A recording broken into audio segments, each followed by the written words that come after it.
কিয়ামতের দিন মানুষ যেভাবে পুলসিরাত পার হবে। পুলসিরাত শব্দটি ফার্সি ও আরবি ভাষার সমন্বয়ে গঠিত। পুল শব্দটি ফার্সি, এর অর্থ সেতু। সিরাত আরবি শব্দ, এর অর্থ রাস্তা বা পথ। তবে ইসলামী পরিভাষায় এর অর্থ পারলৌকিক সেতু বা পুল। এটি জাহান্নামের ওপর নির্মিত একটি বিশেষ পুল, যা অতিক্রম করে মুমিনদের জান্নাতে যেতে হবে, আর জাহান্নামবাসী পুলসিরাত অতিক্রম করার সময় নিচে পড়ে যাবে। দীর্ঘ হাদিসের এক অংশে সাহাবিরা আল্লাহর রাসূলকে জিজ্ঞেস করলেন, সে পুলটি পুলসিরাত কেমন হবে হে আল্লাহর রাসূল? তিনি বলেন, দুর্গম পিচ্ছিল স্থান, এর ওপর আংটা ও হুক থাকবে, শক্ত চওড়া উল্টো কাটা বিশিষ্ট হবে, যা নাজদ বেশের সাদান বৃক্ষের কাটার মতো হবে।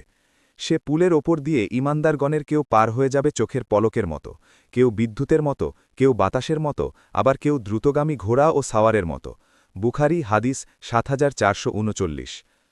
পুলসিরাত সম্পর্কে আবু সাঈদ খুদরি রাডিয়াল্লাহু বলেন, পুলসিরাত চুলের চেয়েও অনেক চিকন এবং তরবারির চেয়েও অধিকতর ধারালো হবে।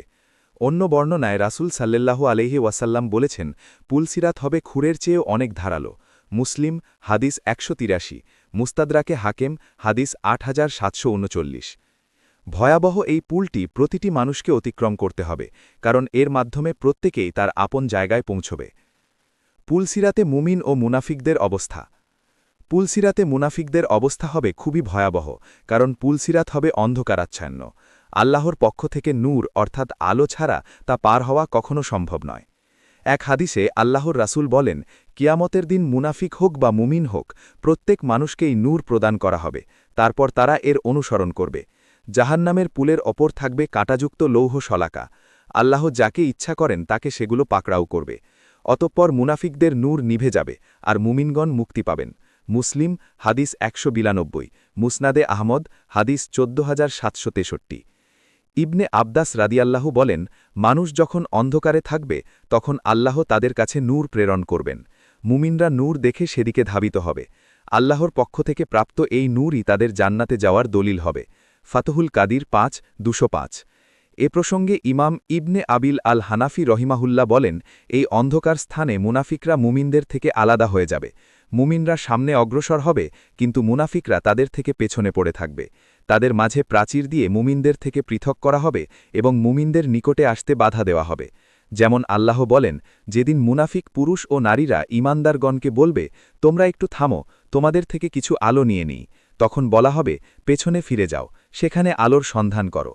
অতঃপর উভয়ের মধ্যে প্রাচীর দাঁড় করানো হবে, যাতে একটা দরজা থাকবে, যার ভিতরের দিকে রহমত ও বাইরের দিকে শাস্তি। সূরা হাদিদ আয়াত ১৩। শারহুল আকিদা আত তাহাভিয়া পৃষ্ঠা ৪১৪। ইমাম ইবনুল কাইয়িম রহিমাহুল্লাহ বলেন, তারা মুনাফিকরা যখন পুলসিরাতের মাঝামাঝিতে চলে আসবে, নেফাকির ঝড়ো বাতাস তাদের নূর উড়িয়ে নিয়ে যাবে এবং তাদের হাতে থাকা প্রদীপ নিভিয়ে দেবে। ফলে তারা কিংকর্তব্য বিমূঢ় হয়ে দাঁড়িয়ে যাবে এবং পুলসিরাত পার হতে সক্ষম হবে না। এ অবস্থায় ইমানদার ও তাদের মাঝে এক দরজা বিশিষ্ট একটি প্রাচীর দাঁড় করানো হবে। মাদারিজুস সালিকিন ১-৩৬৪। ঈমান ও আমলের তারতম্য অনুযায়ী পুলসিরাত অতিক্রমকারীর গতন। ১. নিরাপদে অতিক্রমকারী।